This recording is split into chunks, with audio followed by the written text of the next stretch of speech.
बहुत प्रसिद्ध घटना है।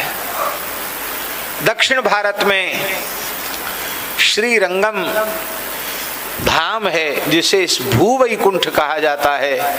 ऐसे भूवैकुंठ श्री रंगम धाम में भगवान श्री रंगनाथ जी की उत्सव यात्रा निकल रही थी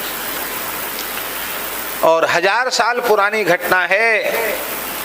श्री भाष्यकार शेषावतार भगवान स्वामी श्री रामानुजाचार्य जी महाराज वे स्वयं भगवान की यात्रा में चल रहे थे और उसी श्रीरंगम का रहने वाला एक धनी मानी व्यक्ति जिनका नाम धनुर्दास था, बड़े विषयी थे वे और बड़े धनाढ्य भी थे। उनकी पत्नी मालिनी नाम था उनका, उन पर छत्ता लगा के चल रहे थे। और छत्ता भी कैसे लगाए थे ब्रह्मचारी जी, बड़ी विचित्र बात है। ऐसे बगल में छत्ता लगा के चले सो नहीं, उसके आगे आगे उल्टे चल रहे थे छत्ता लगा के। समझ में आई बात नहीं? तो ये पत्नी है और सामने उसको देख रहे हैं, ऐसे छत्ता लगा के उल्टे चल रहे हैं।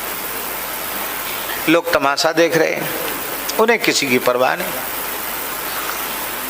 इधर दृष्टि श्री रामानुजाचार्य जी की भी गई। उन्होंने पूछा तो लोगों ने कहा कि ये यहाँ के बड़े धनाढ्य व्यक्ति हैं। हाँ, पहलवान था, बहुत बड़ा मल्ल था, मल्ल भी थे और श्री संपन्न भी थे। हैं? हाँ, मालदार, मल्ल भी थे और मालदार भी थे। गौरांग जी ने क्या बढ़िया संगति बैठाई, मल्ल भी थे और मालदार भी थे। तो श्री रामानुजाचार्य जी ने कहा कि पूछो भाई। लोगों ने बताया कि ये अमुक अमुक हैं, मल्ल हैं और बड़े मालदार भी हैं। इनकी पत्नी भी बड़ी सुंदर, ये भी खूब सुंदर हैं, पत्नी में इनका प्रेम ज्यादा है।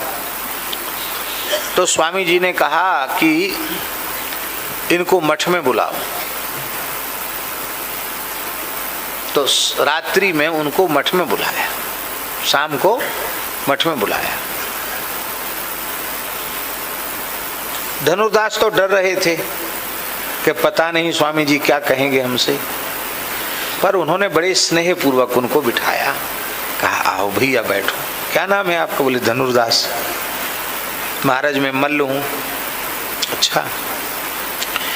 तो भगवान रंगनाथ की शोभा यात्रा निकल रही थी, ब्रह्मोत्सव यात्रा, और आप अपनी पत्नी पर छत्ता लगा के उल्टे उल्टे चल रहे थे। लोग हंस रहे थे आपको देख के। बोले हाँ, हंसने वाले हंसे।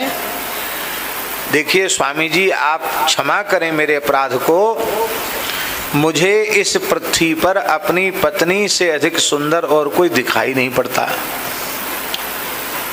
मैं उसको देखे बिना रह नहीं सकता, तो बाहर चलता हूं तो साथ लेकर चलता हूं और सामने सामने इसलिए चलता हूं उल्टे कि उसका मुख दिखाई पड़े। छाता इसलिए लगाता हूं कि इधर दक्षिण में धूप ज्यादा पड़ती है, हमारी पत्नी का रूप धर्षित न हो जाए, वो काली न पड़ जाए, इसके लिए उसको छत्ता लगा के चलता हूं, धूप से जल न जाए उसका शरीर। देखिए, इसी को कहते हैं दोष में गुण को खोज लेना। स्वामी जी ने मन में विचार किया, श्री रामानु स्वामी जी ने, कि इस जीव में एक बड़ा भारी गुण है रूपासक्ति का। ये रूप में आसक्त है, पर दुर्भाग्य ये है इसका कि मलमूत्र के भांड को, नासवान शरीर को इसने रूप समझ रखा है, मलमूत्र को ही इसने रूप समझ रखा है। ये इसका दुर्भाग्य है। तो स्वामी जी ने तनिक सोच कर कहा कि मान लो तुम्हारी पत्नी से अधिक सुंदर, अत्यंत सुंदर, माने इतना सुंदर कि हर क्षण सुंदर से सुंदर होता चला जाए, इतना सुंदर तुम्हारे सामने उपस्थित हो जाए तो। उसने कहा मेरी दृष्टि तो यह है कि मेरी पत्नी से सुंदर कोई हो नहीं सकता, पर कथनचित इससे उत्कृष्ट सौंदर्य मुझे दिखाई पड़ेगा तो स्वाभाविक मेरी प्रवृत्ति उधर होगी। तब आप भगवान के निकट गए और भगवान से प्रार्थना की, नारायण दया सिंधो वात्सल्य गुण सागर एनम रक्ष जगन्नाथ बहुजन्मापराधनम। हे नारायण, हे दया सिंधु, हे वात्सल्य गुण के समुद्र, यह विषयी जीव अनेक जन्मों का अपराधी है, इस पर कृपा करो, अपने मंगलमय स्वरूप का दर्शन कराओ। जैसे ही आचार्य चरण ने प्रार्थना की और भगवान ने अपना कोटि कोटि कंदर्प दर्प दलन करने वाला मंगलमय स्वरूप जैसे ही उसके सामने प्रकट किया, श्री विग्रह में ही भगवान का मंगलमय स्वरूप प्रकट हो गया। उसका दर्शन करके धनुर्दास पछाड़ खाकर गिर गए, मूर्छित हो गए। और फिर तो इतने बड़े भक्त हुए धनुर्दास के श्री रामानुज स्वामी जी कावेरी स्नान करने जाते थे सवेरे, तो ब्राह्मणों के कंधे पर हाथ, पुजारियों के कंधे पर हाथ रखकर जाते थे। अब वहां से संध्योपासन करके नित्य कृत्य करके जब कावेरी से लौटे तो धनुर्दास के कंधे पर हाथ रख के चलते थे। तो पुजारियों में बड़ा असंतोष हुआ, बोले देखो हम लोग सब दाक्षिणात्य ब्राह्मण हैं, दिन भर पूजा पाठ कर्म कांड करते हैं, अग्निहोत्र करते हैं, जब बिना नहाए होते हैं तब तो हमारे कंधे पे हाथ धरते हैं, और जब सारा नित्य नियम कर लेते हैं तब इस शूद्र के कंधे पर हाथ रख के चलते हैं। वो शूद्र थे, इस शूद्र के कंधे पर हाथ रखकर चलते हैं। ऐसा ही होता है, महापुरुषों के निकट रहने वाले लोग उनकी गरिमा महिमा तो समझते नहीं। उनके मन में आ रहा था कि बुढ़ापे में लगता है इनकी बुद्धि भी खराब हो गई। हे भगवान बताओ,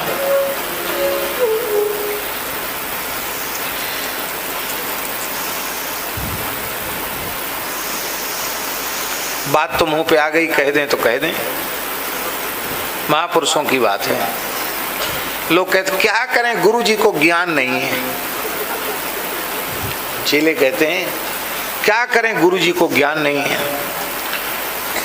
तो हमारे पहाड़ी बाबा महाराज कहते थे कि गुरु जी को ज्ञान नहीं, ऐसे गधे को गुरु क्यों बनाया जिसको ज्ञान नहीं है।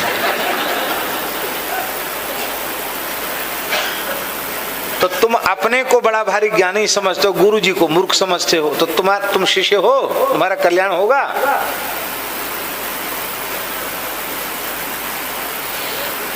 ये होता है। निकट वाले सोच रहे थे इनकी बुद्धि को क्या हो गया बताओ।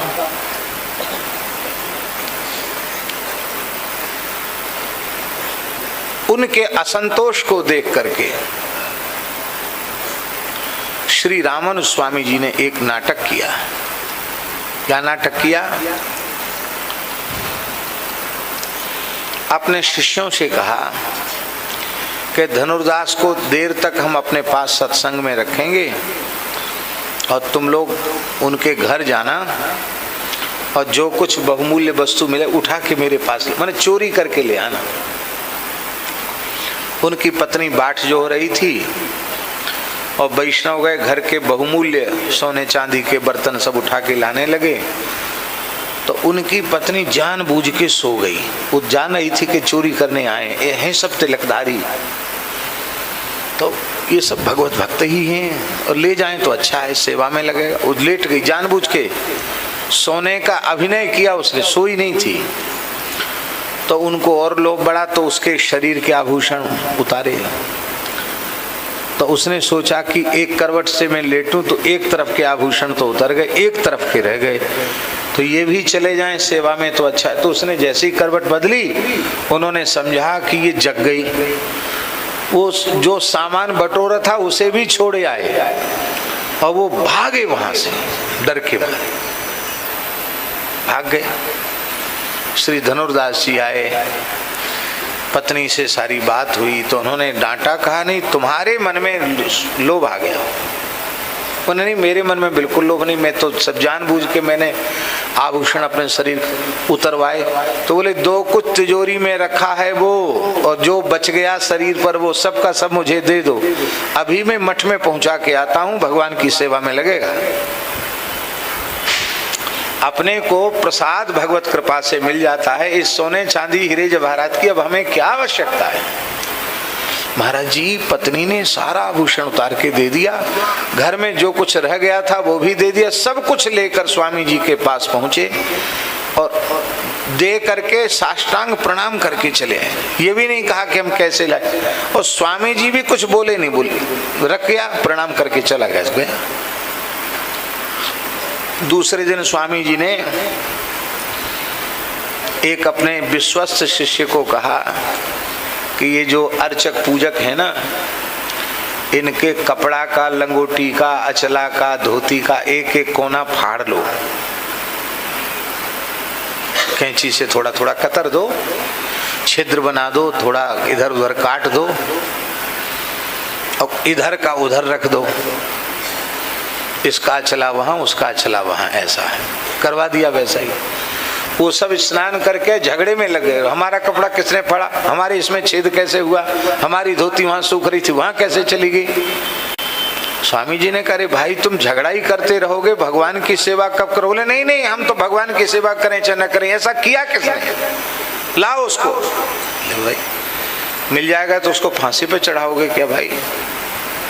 लो नया नया कपड़ा लो, फटा हुआ कपड़ा मत पहनो, नया वस्त्र लो, सब जाओ भगवान की सेवा में। सब सेवा में चले गए। फिर शाम को फिर सबको बुलाया, धनुर्दास को बुलाया, बोले इसके घर की सारी संपत्ति यहाँ बिना कहे दे गया, और तुमको जो कुछ मिलता है भगवान की सेवा से यहीं से मिलता है, और कपड़ा थोड़ा थोड़ा सा कट फट गया तो तुम लोग भगवान की सेवा छोड़कर झगड़ा करने लगे। फिर भी तुम्हारे मन में बड़ा अहंकार है कि हम अमुक हैं, हम तमुक हैं। तो कान खोलकर सुन लो, जिसके प्रति तुम जाति बुद्धि रखते हो, शूद्र की बुद्धि रखते हो, वो धनुर्दास भगवान का इतना बड़ा भक्त है कि मैं कावेरी स्नान से, संध्योपासन से, नित्य मंत्र के जप से उस पवित्रता का अनुभव नहीं कर पाता जिस पवित्रता का अनुभव में धनुर्दास के कंधे पर हाथ रख करके करता हूं। ये भक्त है क्योंकि इसका भोगों के प्रति आकर्षण नहीं है। भैया अपनी अपनी छाती पे हाथ धर के देख लो, रूप रसगंध शब्द स्पर्श के प्रति, भोगों के प्रति आकर्षण है तो हम भक्त कहलाने के लायक नहीं है। हमारा आकर्षण भगवान की ओर होना चाहिए। फिर वही बात याद आ गई, ये आकर्षण कैसे होगा। एक बार इनकी झलक मिल जाए। हमारे ब्रज में कहते हैं, सखी ऐसो सुंदर नाही में सब जग हेरो, सखी ऐसो सुंदर नाही में सब जग हेरो, बिनु देखे श्याम द्रिगन में छायो अंधेरो, बिनु देखे श्याम द्रिगन में छायो अंधेरो। आहा, ऐसे हमारे श्री ठाकुर जी, इनके प्रति आकर्षण, जितना आकर्षण भगवान की ओर बढ़ेगा उतना आकर्षण संसार से घटेगा। भगवान के प्रति आकर्षण बनेगा भक्तों का संग करने से, वैराग्यवान पुरुषों का संग करने से, और बारंबार भगवान नाम रूप गुण लीला का चिंतन करने से, अनुसंधान करने से, आश्रय लेने से भगवान के प्रति आकर्षण बढ़ेगा।